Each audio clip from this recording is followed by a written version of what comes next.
Welcome to another episode of the One Life Podcast, diving deeper into the weekend sermon. And Pastor Jared just concluded this series through the book of Revelation. You kind of opened up with a joke that you're both really happy and a little bit sad, I guess. Yeah, there's a total mixed bag of emotions with that. Sad because I've learned a lot, and it's been an amazing series for me personally. But then I'm joyful that there's no more of the deep study and no more emails. Now it's just all shallow questions. sermons from now here. we're never going deep again. No, it's been a fantastic series. There's a lot of the OCD people are like, you should have done this. I forgot all about Revelation in 5 weeks throughout the movies, and I'm like, calm down. You can go back online and watch it. So, yeah, no, it was a good weekend to celebrate. I think the book of Revelation and to end on a high note.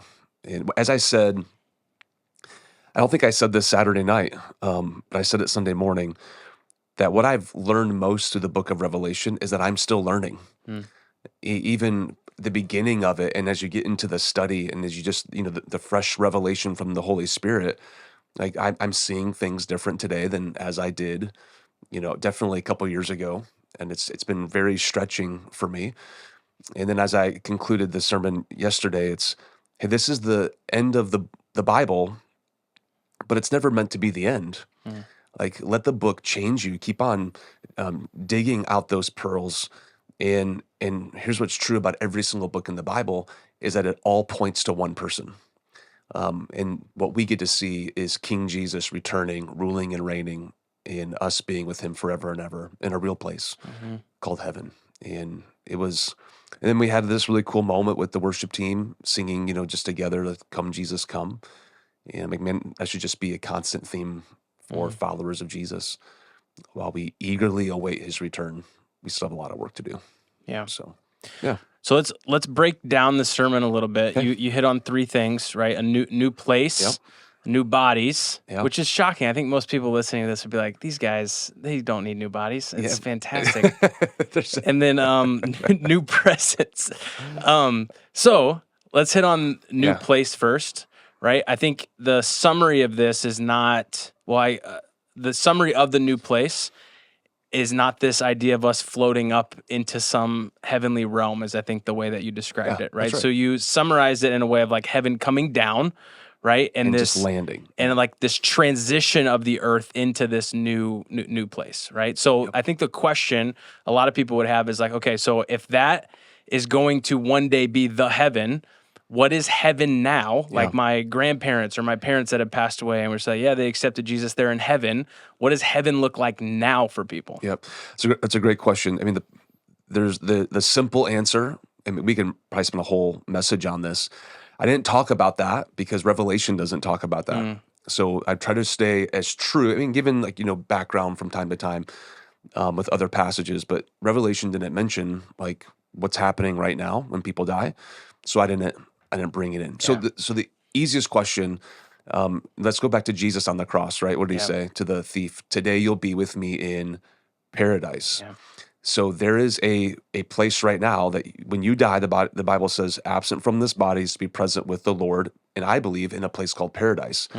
Now, our bodies are not going to that place. That's where our soul will go until Jesus returns and sets up the new heaven and the new earth, then the resurrection of the dead, and then we get our resurrected bodies. But so right now in this moment, I believe that you are in the presence of the Lord. So here's a couple things that I would say about this.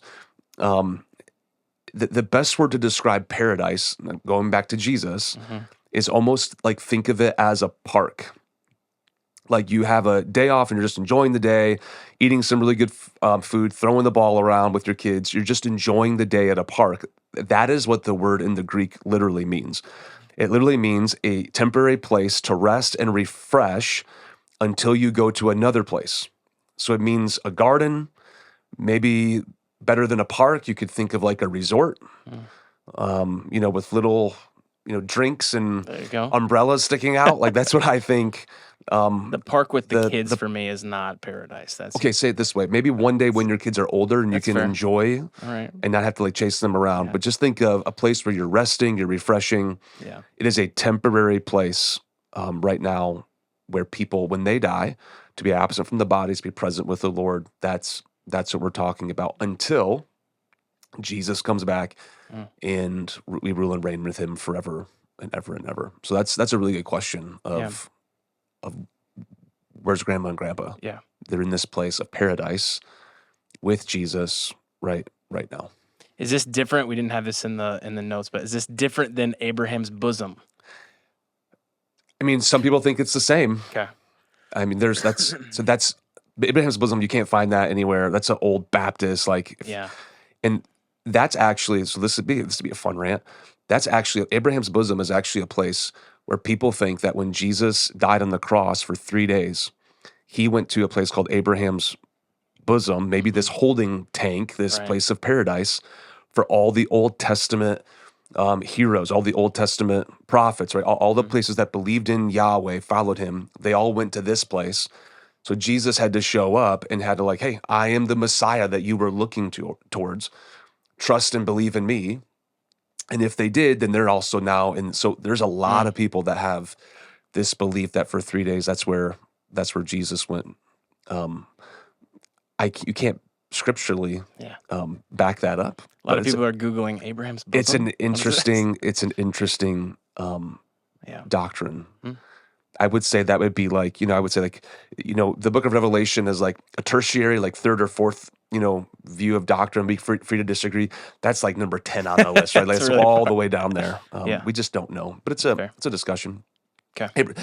So I think people say Abraham's bosom, paradise, that word goes interchangeable. Okay. But I just used the word Jesus used. Like he said, today you'll be with me in paradise. Yeah. In this place of rest, right where your soul is. Yeah. All right, so let's break down new bodies, right? I think with this come a lot of like rapid fire questions, right? Yeah. So a couple of them, will we look similar? I think so. Okay.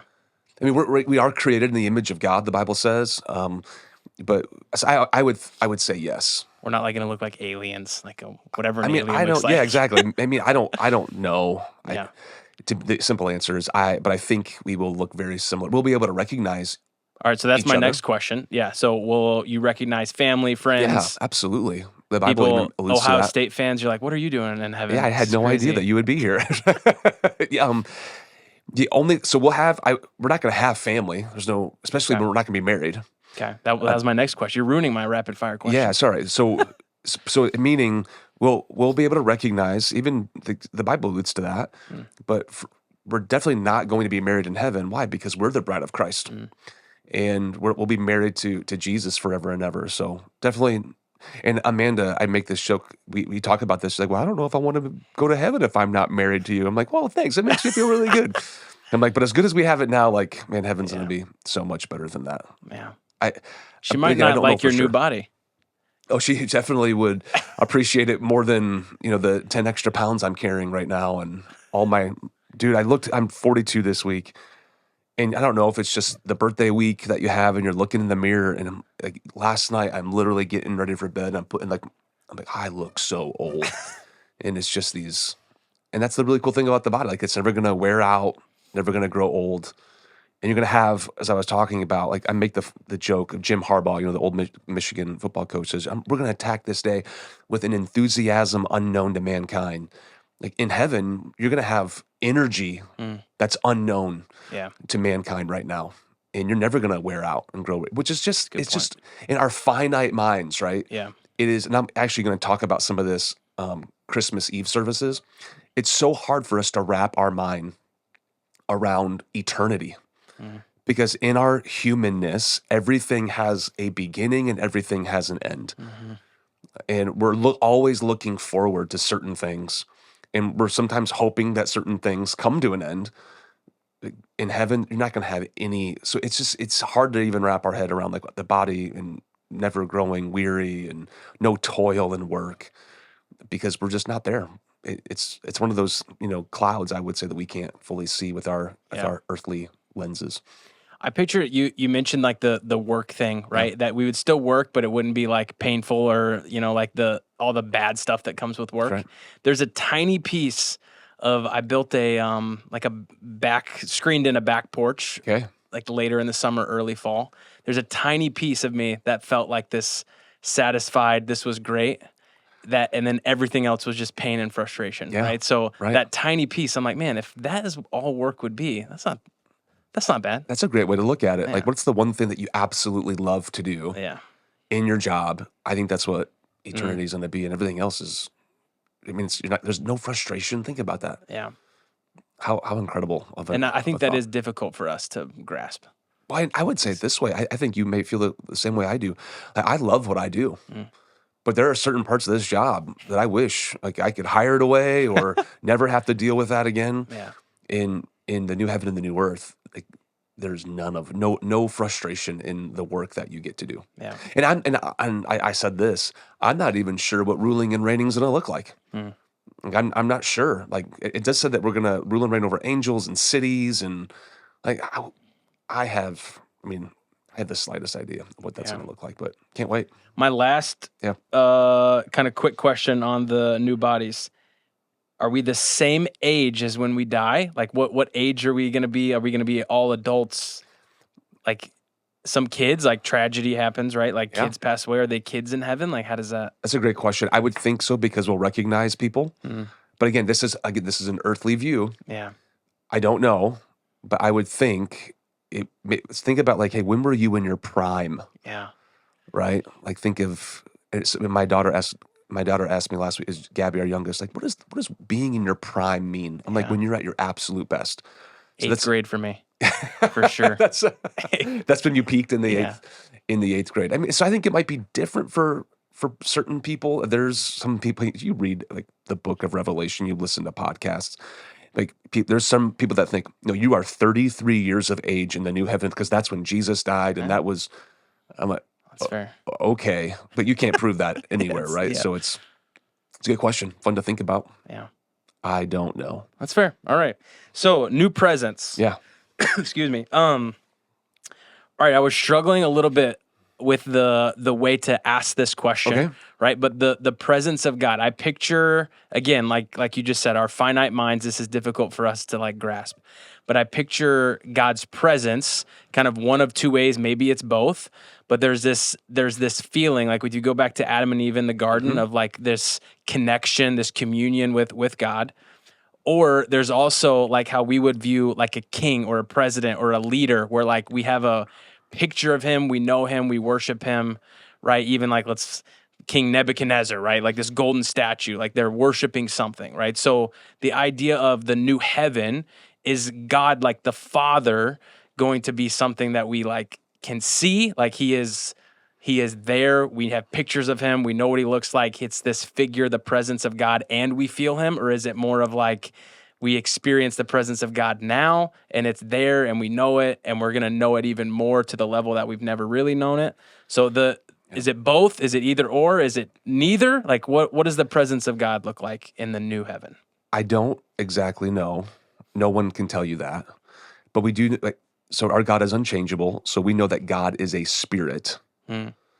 So the idea of like a visible, that'd be a stretch for me. Okay. But God made himself known in the likeness of Jesus, right? So I think, yes. So I would say in the sense of the relationship that Adam and Eve experienced in the garden with God, I think that's exactly the relationship that we're going to have in the new heaven and the new earth. And I think that we're going to, what's the throne room right now happening? All of creation is gathered around the throne, worshiping our God. Jesus is sitting there. He's the only one worthy to open up the scroll. And that's like these convergent moments that we get to be a part of, like where heaven touches earth, or touches heaven, and all that, to your point, we're going to come down and just land, and we're going to be in that space forever and ever. But we also have jobs and bodies and all, like, I don't. So I would say, and it's hard, I don't know how it all worked in the Garden of Eden, but this is kind of like where I would land. I could be wrong, where I would land. The new heaven and the new earth is going to basically go back to God's created, like, so for instance, like God, here's a visual. God was with Adam and Eve and said, like, and all of it kind of, then sin, then all of it kind of went here to the cross. And then since the cross, it's all kind of coming back. And then one day it's all going to return to how it was. So it's kind of like this long V shape. I can wrap my head around around that quite a bit. So then I just go back to like, okay, in Genesis, how was it? Well, God communed with Adam and Eve. They had a good friendship. They had it was a perfect friendship relationship until sin entered the cosmos and all that was broken. I think that's going to be very similar to that. But the difference in the new heaven and the new earth, like Jesus, I mean, I'll talk about this Christmas Eve. Yes, Jesus is a part of the Godhead. So the visible, how it looks like, I think that will be represented in the person of Jesus. Makes sense. Does that make sense? Yeah. That's where I land today. Yeah. That makes the most sense in my mind. I'm trying to think. Yeah, here's the best way to say this, right? Heaven is not a bunch of babies floating on clouds with harps. Yeah. Like, that's not heaven. Heaven is God, like in Revelation 21, like comes down, and heaven is that we have direct access to God forever and ever and ever. And I know it's even hard for us to wrap our mind around, but that actually fires me up when you think about it. Yeah, that's good. Yeah. So as we put a bow on the series, right?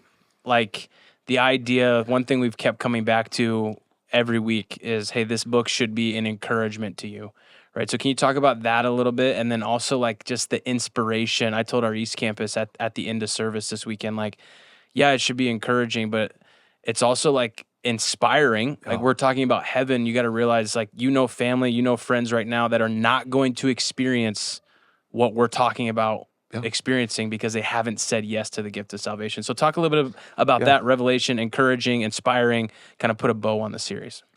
Revelation 22:12. So there's so much that I wasn't able to fit into this message. I did a whole sermon on heaven back in 2018. I think it was like in that You Asked For It. Maybe we can link that in the You Asked For It series. It's 2018, so don't judge me. I look a whole lot younger. But there is quite a bit of information that I just wasn't able to share. Like they'll read it in their daily Bible reading plan. But here's what I probably should have included, just ran out of time. But Revelation 22:12 says, "Behold," this is Jesus, "I am coming soon. My reward," so again, that's the Greek word apodidomi, which means like a payment for what you've done. Jesus says, "is with me, and I will give to everyone according to what he's done." So we know in heaven that there is some type of a reward system, an award system that's in place, that he is the rewarder of those who seek him and those who serve him. So it doesn't determine if you get into heaven or not. Like that's just receiving the free gift of salvation. That's available to everyone. But Jesus desires to bless you because your life is about finding him. And once you find him, your entire life is about leveraging your life for him and sharing the gospel with your friends, your neighbors. That is honestly, when you understand what Jesus has done for you, what's awaiting for us, like that's why we exist. Yeah.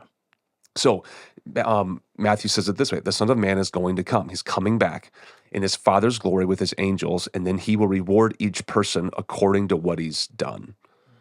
So the application, real quick for me, is like when knowing that there's an award system, like waiting. So people are like, are you working for rewards? Yep. I don't know why that's a bad thing. And what are the rewards? Well, here's what I actually think that it is. At the end of the day, the only thing that lasts forever is people. Everything else, like, will be dissolved in the refining of the new earth. Like everything else, the only thing that lasts, the rewards are people. Yeah. And so in heaven, like this is when I talk about your generosity. When you give to projects in Africa, in the Timothy Initiative, like your dollars, your generosity is reaching people that you will never meet until you come to heaven. And I think those are the rewards that we're going to experience together. Yeah. So then why wouldn't I leverage my life in the circle and the influence that God's given me to share my faith, to invite people like crazy, to come and experience what I've experienced? Because here is the flip side, right? I didn't get time to talk about this. I believe that heaven is a real place, but I also believe that hell is a real place. And if both of these are reality and people are going to spend their eternity in one or the other, man, we should leverage our life to make sure we bring as many people with us to heaven as we possibly can. Yeah. So which is why we're gonna plant more campuses, which is why we're gonna get after it and go figure out what we're going to do in Superior and East Mesa. Like we're not going to back down. Like we're going to step into the full calling that God has for us. Why? Because heaven's real, which is awesome. It awaits us. And that should fill you with faith and courage. Yeah. But hell's real, which then should motivate us to get to work. Yeah. So that's kind of where I land on why I think Revelation is so pivotal for us as followers of Jesus. It's good. And not something to be scared of. Right. Something that should give you courage, but also like get to work. Mm-hmm. We have a lot to do until Jesus returns. Now, I do believe this. The book of Revelation really didn't talk about it, but I think the signs of the times are here. Mm-hmm. I don't think there's anything left. That Jesus can come right now, and we can get into our resurrected body. Like it could happen right now, and that kind of fires me up too. Yeah. And if that's the case, when he's coming back, like this is actually our January series, like wouldn't you want to be found like in a good place, like a good steward of all that he's given you to leverage your life for the kingdom? I mean, that's what I want. Yeah. So as we conclude this podcast and talk a little bit about some of those opportunities we have coming up to do just that, right? So our Make a Difference offerings this weekend. That's right. And then after that, we're right into Christmas season. Well, so I mean, here's the reality, and it's you're in giving, right? So our people are absolutely amazing in their generosity, but this is just an incredible time as we come to the end of the year to leverage our resources for kingdom impact.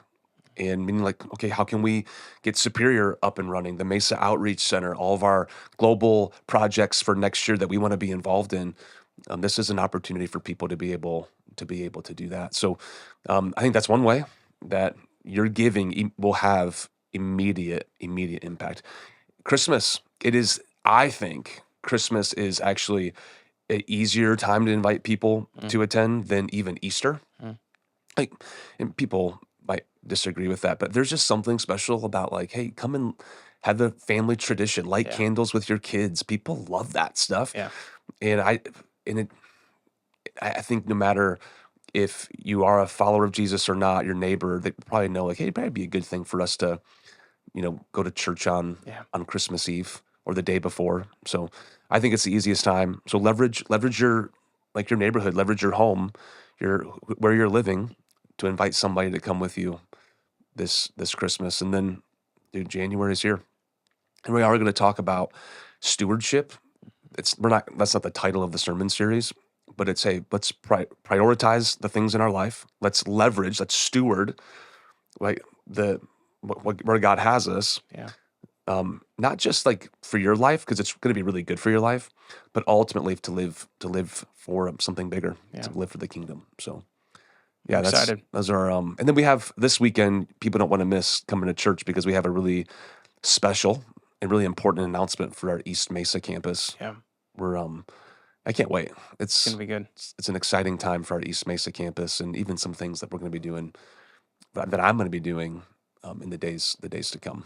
Awesome. So the next 2 weeks, Yep. talking about forgiveness and grief, just two things that people are really dealing with this time of year, like Christmas. And, when you see families and relationships and all the things, it just stirs the pot. So I'm going to disciple our people really practically how to navigate two really touchy subjects this time of year. So I'm really looking forward to that too. Yeah. All right. Well, we hope you guys are having an amazing Christmas season, eating some cookies. Do you have a favorite Christmas cookie? I just like a plain sugar cookie. Really? Yeah. No frosting? Just Nope. Vanilla ice cream is my favorite. Okay. I'm as plain as it gets. No kidding. Yeah. I am 100% those peanut butter blossoms. Oh, yeah? The peanut butter cookie with the Hershey Kiss in the middle. Those are good. I eat around it, and then the last bite is yeah, my problem is when you bite it and you're biting like into the side of a Hershey's Kiss. That bothers me. Really? Yeah. Are you the person that has to have like all like Thanksgiving, like all your food cannot touch? No, definitely not that person. Just when it comes to cookies. Yeah. I'm a confusing guy. I peaked in 8th grade. That's how it works. It'd be interesting for people that followed us this long, like in the chat, I wonder if they'd be brave enough to be like, I think I peaked at age. There you go. Let us know. Let us know. I would love to know what people. Yeah. Juliet gets mad at me. She's like, "You at. peaked before you met me." I'm like, "Okay, well." Yes. Athletically, yes. Oh, you're talking about athletically, yeah. Yeah. I had the Justin Bieber hair. Did you really? I did. Did you ever like legendary. do? So my Justin Bieber was your generation. My generation was Justin Timberlake. Okay. You had frosted tips? My mom and dad never let me get frosted tips, but I wanted them so bad. And almost every kid in my high school was walking around with frosted tips. That's and fair. Now, here's what's crazy. That every boy, like my son's age, like 6th grade and like high school, they're all getting perms. Yeah. What? Yeah. And they're all like, it looks like the mop and whatever. And I don't know. My son, Grayson, he won't watch this, but he literally has been asking for a perm for like 2 or 3. And he has hair like mine. It's just straight. And I'm like, dude, it's not going to look good at all. Yeah. So. All right. Here we are. How did we get off on that? But we want to know when you peaked. When did you get that perm? That's let it be known. There you go. All the team in the room is laughing. They're like, I don't know how to conclude this now, but here we go. Oh, well, don't forget. Here's our saying. All right. Well, I don't even remember what the saying is now. Merry Christmas, everybody. Merry Christmas. Don't forget that church is not a building we sit in. There it is. It's a movement we get to be a part of to help reach one more life for Jesus. Merry Christmas.